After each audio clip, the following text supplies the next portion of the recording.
Ever get the urge to just like flip a switch and boom, you're back in time? Uh-huh, wouldn't that be something? Seriously. And today, we're diving into a memoir that lets us do just that.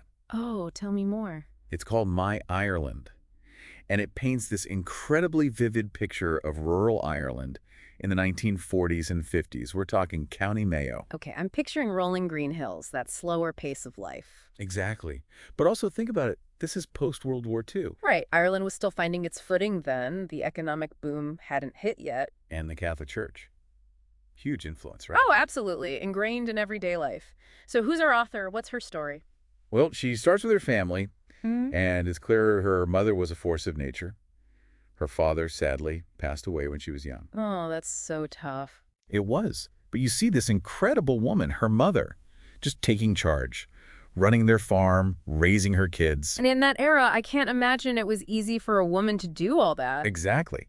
And get this, she did it all while going by her maiden name, which the author points out. Wow, that's really saying something. In that time and place, that suggests a certain strength, wouldn't you say? A defiance of expectations. Totally.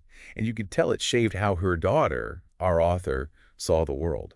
She writes about her siblings, of course, and their life on the farm.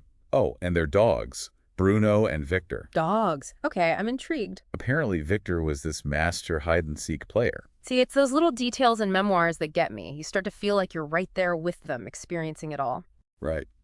Speaking of experiencing life, let's talk about their village, Keltra. This was a place where everyone knew everyone else's business. No secrets whatsoever. Oh, I bet. Those small-town dynamics can be fascinating, can't they? The author even mentions how one Protestant family really stood out. Really. That's telling, isn't it? It speaks to the homogeneity of the community at that time. And it wasn't just idle gossip. People depended on each other.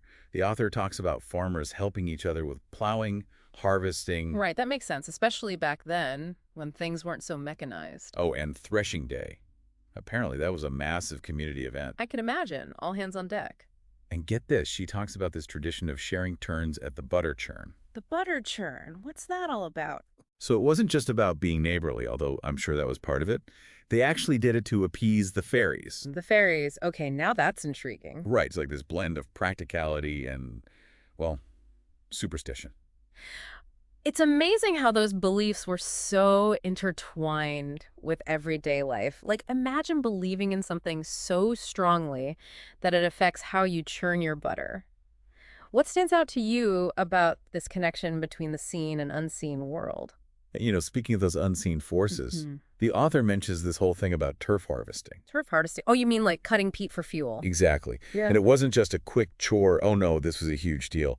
Like, the whole community would go to Kilbride. Kilbride. Where's that? It's up in the Ox Mountains. Can you imagine? Everyone going up there, cutting and stacking all that peat. Wow. You know, it reminds me of that Irish tradition of Mayfield. Have you heard of that? I don't think so. It's this beautiful idea of communal labor. Like, it's more than just, let's be efficient. It's about shared purpose, everyone depending on each other. It's something we've kind of lost, wouldn't you say? In our more, individualistic world.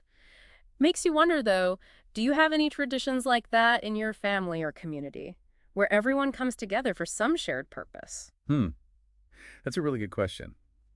It's definitely making me think. But it wasn't all hard work back then. The author's childhood sounds like something out of a storybook in some ways. Playing by the river, picking wild berries. Sounds idyllic. Right. But then she'll mention being afraid of the banshee on the walk home. Oh, right. The banshee. Those elements of folklore woven right into everyday life. It's wild. And speaking of folklore, remember how we were talking about unexpected visitors dropping by? Yeah, those ramblers, right? Okay, so she said sometimes a smoke signal from a neighbor's chimney was like their version of a text message. Haha, you're kidding. What, like dinner's ready or something? Something like that. It just shows how different things were, right? Like their own rhythm, their own language. Yeah. Oh, and she talks about going to this local dance and bringing a turkey as a gift. That turkey, that's a random gift for a dance. It was for something called a honeymoon. And the adults never explained what that meant. Honeymoon, in this context, probably refers to a tradition where a newly married couple attends their first social event after the wedding. Oh, okay, that makes way more sense. Yeah, and the community would shower them with gifts, and a turkey, being a valuable commodity, would be a pretty practical and welcome present back then. Oh, totally. It just shows all these like unspoken rules and how the social scene for young people was so, I don't know, structured. Anyway, speaking of change, let's move on to the author's education. She went to this one-room schoolhouse called Baby School. One room. Wow. I know. And get this, it wasn't even heated. Resources were super limited, but she says they put a huge emphasis on learning Irish. Interesting. That makes sense, though, right? After centuries of being suppressed, reviving the Irish language was a huge part of solidifying their cultural identity. It demonstrates their priorities, wouldn't you say? Oh, totally. And she had this teacher, Mr. Gallagher, who was super strict. Like, wouldn't sell you school supplies unless your Irish pronunciation was perfect. Wow, that's intense. Right. She even mentions paying for supplies with potato sprouts at one point. Potato sprouts. Talk about resourcefulness. But it also shows how intertwined practical skills were with education. Learning Irish wasn't just about the language itself, it was about navigating your community. From there, she goes on to attend the Ballina Vocational School. So we're talking more practical skills, preparing for work, a world away from that one-room schoolhouse. She talks about this divide between the culchies, yeah, that's what they call people from the country, and the town slickers. Basically, she's saying the town kids thought they were so much cooler. I can imagine that dynamic. Small town versus big city aspirations, it's a tale as old as time. But those vocational schools, they were vital, especially for rural communities. It was about equipping young people for the workforce, even if it meant leaving their rural communities. Her story really highlights that transition from rural to urban that was happening all across Ireland then.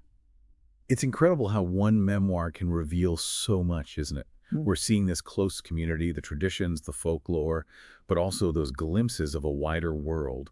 What resonates most with you about this look into rural Ireland? You know, it's the little details that get me. The way she describes them, it really gives you a sense of the values and beliefs of that time. It's a good reminder that history isn't just dates and events, it's about how people actually live their lives. And that whole idea of a wider world, it really starts to take shape later in the memoir. Yeah. Like, she talks about these dances, right? At the Marine Ballroom in Inniscrone. Okay, Inniscrone, so we're talking seaside town. Got it. Exactly. But here's the thing. To get there, they'd hitchhike. Hitchhike? No way. No, can you imagine that now? Just relying on the kindness of strangers to get to a dance. It's a different world, that's for sure. But it also says something about their desire to, break free, experience something new. Totally. And it wasn't just any dance. We're talking ballroom dancing. Yeah. Big band music. So while rock and roll was sweeping the globe, they're doing the waltz and the foxtrot. Right. Although she does mention listening to Radio Luxembourg, catching those forbidden tunes. It makes you wonder, did those radio waves offer a kind of escape for them? Like a connection to something beyond their everyday lives? Absolutely. Popular culture was starting to transcend those geographic boundaries, even back then.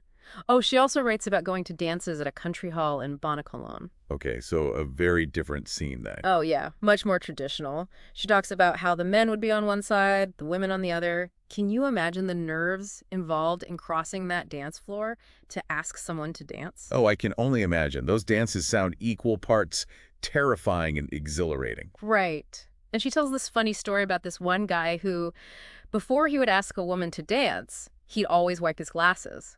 Apparently, all the women would scatter when he did that because they knew what was coming. Oh, no. That's hilarious, but also kind of sweet. It is. It just highlights those unwritten rules, the rituals of courtship in a more traditional setting. It's a fascinating contrast, isn't it?